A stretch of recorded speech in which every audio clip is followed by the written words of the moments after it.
Carl Burkhart's Lionel post-war layout is small, but it packs a lot of action.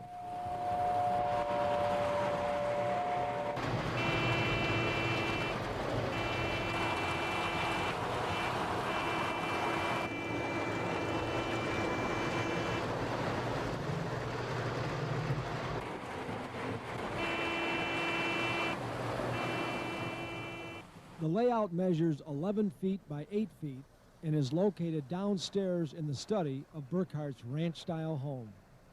I can run a total of 3 trains plus a trolley, but I have a choice of 7 trains to run any 3 of. In other words, on my outside track, which is primarily a passenger track, I have a choice of 3 passenger trains. I have 2 freights on the second track. I have run either one of them, and normally I have 2 freights on the third track, but right now I'm running a passenger and a freight in there. So of the 7 trains, we can run 3 at any one time.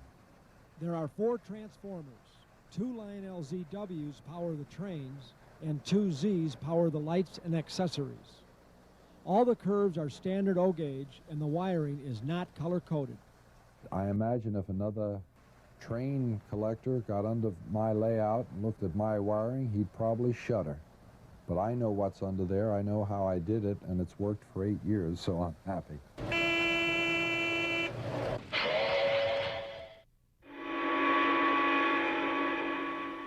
Burkhart grew up in Brooklyn, and in 1950, a great thing happened. Carl's dad, Henry, became the official Lionel train salesman at the FAO Schwartz toy store, located just over the Hudson River in New York City.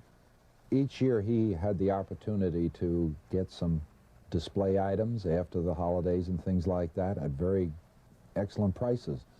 So our post-war Lionel train layout developed very rapidly. A Lionel train layout became a holiday tradition for the Burkhart family. On Thanksgiving Day, we would lay plywood on our living room floor and build a train layout. And when the track and wiring was completed, we'd put a huge Christmas tree in the middle of the layout. Normally, we'd just about get finished in time for Christmas Eve. The trains would stay in place on the living room floor through the Christmas holidays, through January and February. The tree would come down in the middle of January, but the trains would stay until probably mid-March. Henry enjoyed the layouts as much as Carl did, and years later, with his health failing, Henry moved in with Carl and his wife, Barb. So in his last year of life, which he spent with us, he wanted to see a train layout. We built a smaller version train layout on our living room floor, which he enjoyed on his last Christmas. That train layout stayed on our living room floor for 4 years until I created this. This is a sort of a memorial, I guess you could say, to my childhood Christmas train layouts. And the layout was a memorial to his dad, too. He loved it. He sat by it day after day, admiring it. It brought back a lot of memories for him, and it brought back a lot of memories for me.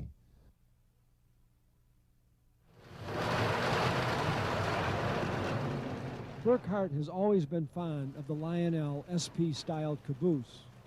Lionel made 2 versions, an inexpensive, unadorned version and a fully equipped version, which featured 2 ladders, 2 operating couplers, a chimney, toolboxes, windows, and illumination.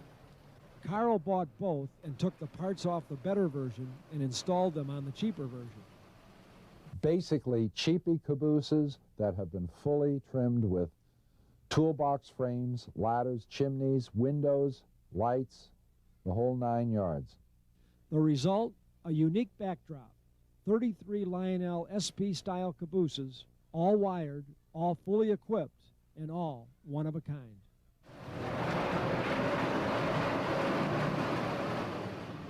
For Christmas 1950, Carl wanted a 622 Santa Fe switcher. In 1950, Lionel trains were scarce, and a 622 switcher couldn't be found in stock anywhere. Larry Cowan, Joshua Lionel Cowan's son, was a regular customer at FAO Schwartz.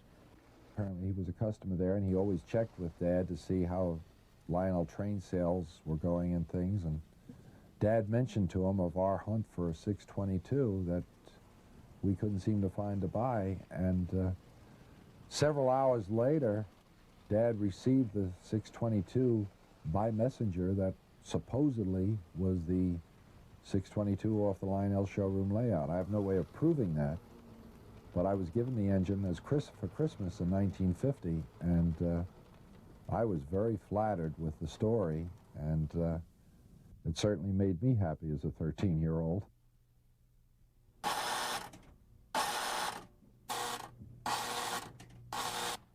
It was Dad's goal all his life to be able to build an Irvington that was powered, that would go around the Lionel curve. He never succeeded, although he tried. Years later, Carl did. By trimming a little flashing off the window brackets, Carl was able to install a 2023 Lionel Elco motor in trucks. The one truck is the power truck, power-geared truck, and the other truck is the nose truck off the dummy unit, but with the collector rollers added to that truck. Because on the Alco, the collector rollers are always on the rear truck of the locomotive.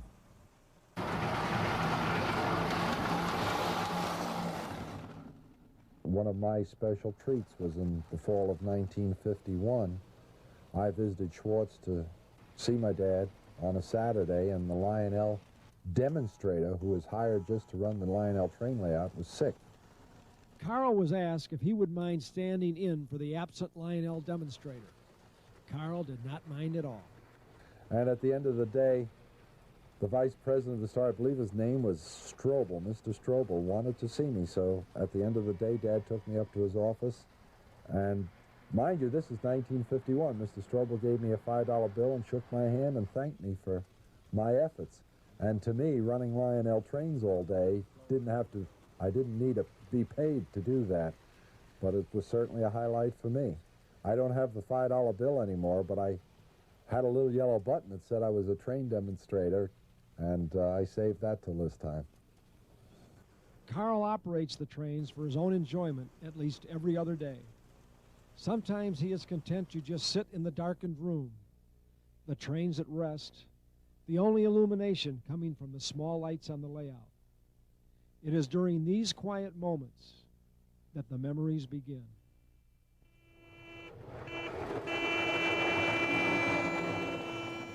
We have heard many times that toy trains are just products, to be manufactured and sold like any other product. We don't think so, and either does Carl Burkhardt.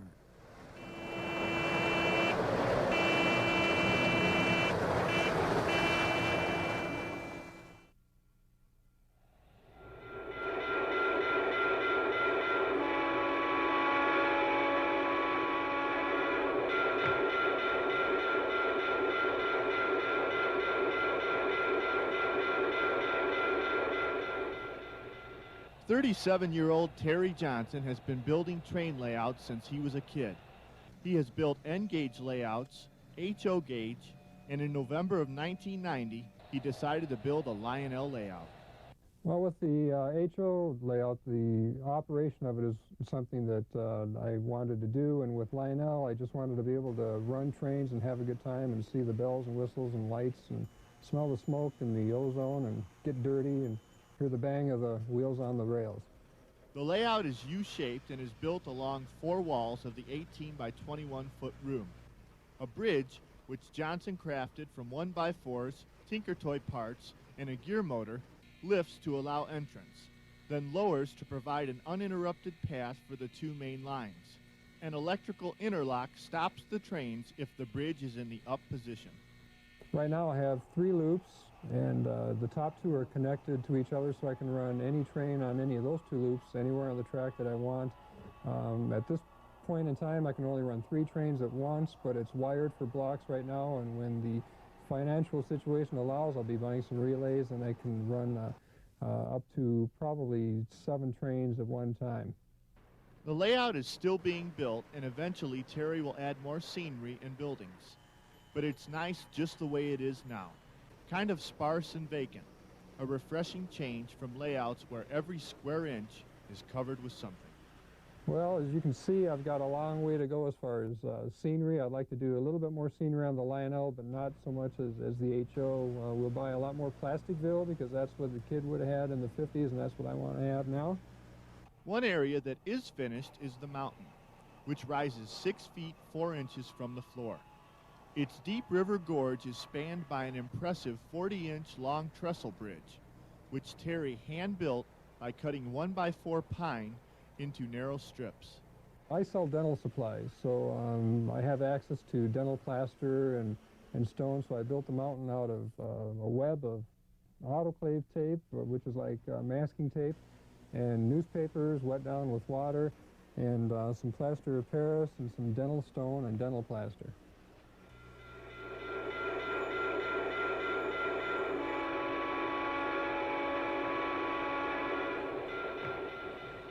Terry has eclectic taste when it comes to buying trains. He operates pre-war, post-war, and modern Lionel, along with Williams and Marks. My favorite train is the next one I'm going to buy. There is also a nice mix of accessories.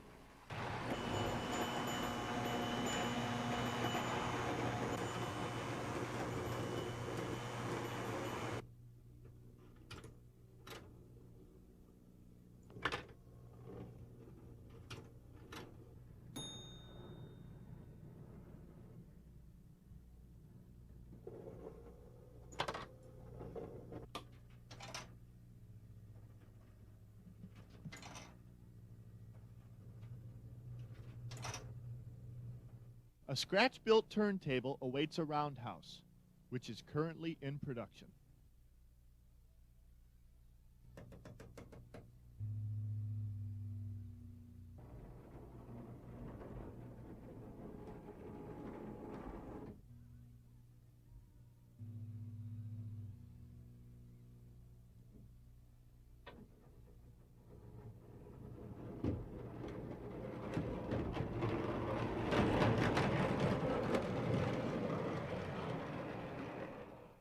Seven-year-old Christopher Johnson's favorite is the unit action train, featuring a long line of Lionel giraffe cars.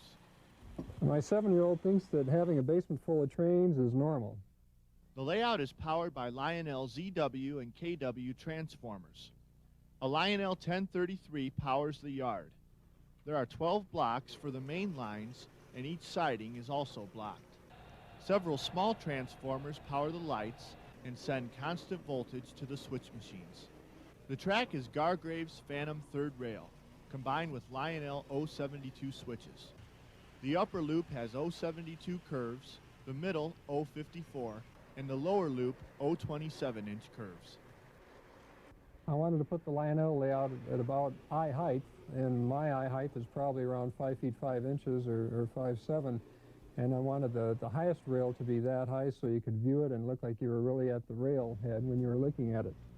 And then we went down from there, so it's about 40 inches at one height and 65, so something like that at the other height. Johnson's goal is to make a layout reminiscent of those built during the boom times of toy trains. I like all three of them because I'm using the Lionel layout a little bit like a museum, in that I want to show a little bit of everything that the Lionel had, or at least a sampling of it, so people can, non-railroaders or non-model railroaders can kind of come in and see what a kid in the 50s would have had. Terry thinks the future for toy trains is bright. Lionel's doing very good. I'm happy to see that Mr. Coon's in the helm and doing a good job with the company, and I plan on collecting a lot more because I just started and I've got a lot of display tracks that I need to have trains set on. Oh yes, Terry collects hats too.